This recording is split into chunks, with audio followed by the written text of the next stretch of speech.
첫 번째는 투표율 100%입니다. 북한은 투표를 하지 않으면 공개 비판의 대상이 되기 때문에 주민들은 모두 투표를 합니다.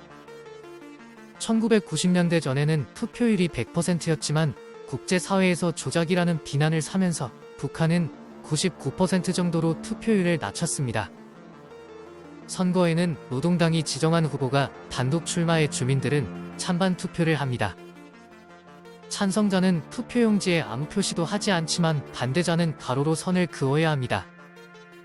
연필을 움직이면 기표소 밖에서 볼 수 있을 정도로 기표소가 허술하게 만들어져서 반대표를 던지는 것은 불가능합니다. 과거에는 아예 반대 투표함을 따로 만들었지만 국제사회에서 조롱거리가 되면서 반대 투표함은 없앴습니다. 두 번째는 북한에서는 지금이 2022년이 아니라 111년이라는 점입니다. 북한에서는 주체력이라는 독특한 달력 시스템을 사용한다고 합니다. 김일성이 태어난 1912년이 1년, 그 뒤로 카운트를 한 탓에 현재 111년이라고 합니다. 원칙은 주체년호이기 때문에 출판물, 건축물, 문서 등 공적 분야는 물론 서신거래 등 사적 분야에서도 주체년호에 의거해야 한다고 합니다. 연도 표기에 예를 들면 주체 110일, 2022년이라 읽습니다. 정작 북한에서도 김정은이 명령서나 외교 조약에 서명한 것들을 보면 김정은은 그냥 서기만 사용합니다. 김정일 시대의 유산이다 보니 유지하고 있을 뿐 김정은 본인이 주체년호 사용을 그리 좋게 보지는 않는 듯합니다. 세 번째는 북한의 연저제입니다. 북한에서는 아직도 한 명이 죄를 지으면 연저제가 적용된다고 합니다. 연저제는 범죄자의 친족 또는 가까운 사이, 친구, 동료, 이웃을 범죄자의 주변인이라는 이유만으로 함께 처벌하는 제도입니다. 연저제의 가장 큰 목적은 뭐니뭐니 해도 대중을 향한 경고라고 볼 수 있습니다.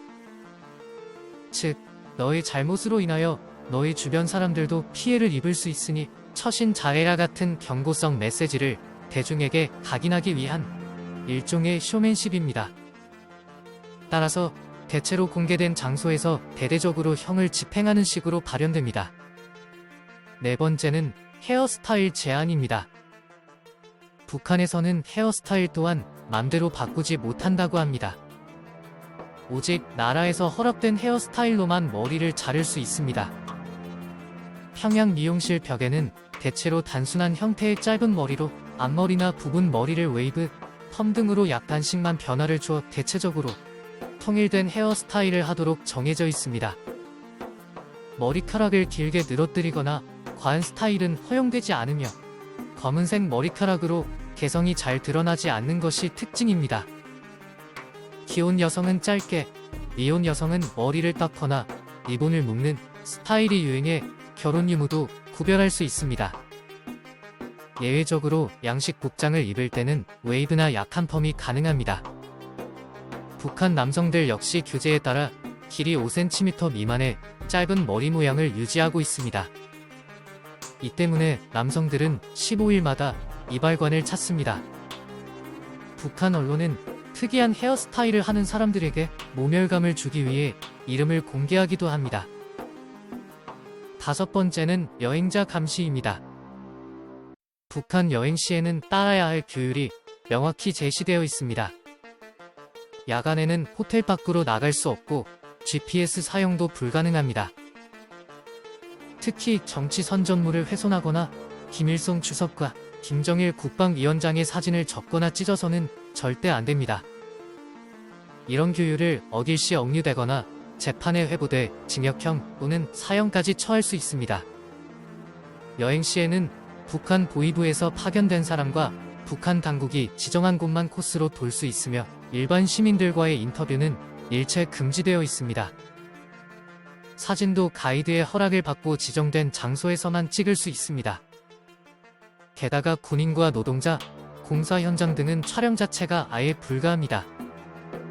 텅 빈 상점 매대같이 북한의 궁핍한 모습을 보이는 장면을 찍어도 안됩니다. 여섯 번째는 이사는 불가하다는 것입니다. 북한 주민에게는 거주 이전의 자유도 보장되지 않아 마음대로 이사를 할 수조차 없습니다. 이사를 하려면 반드시 당국의 허락을 받아야 하는데 문제는 허가를 따내기가 쉽지 않습니다. 북한에서는 평범한 주민들이 마음에 드는 지역이나 주택으로 이사하는 것이 하늘의 별 따기보다 힘들다고 볼 수 있습니다. 북한에서는 돈이 정말 많아서 평양으로 주거지 이전을 하고 싶다 해도 제한법에 걸려 이동을 못한다고 합니다.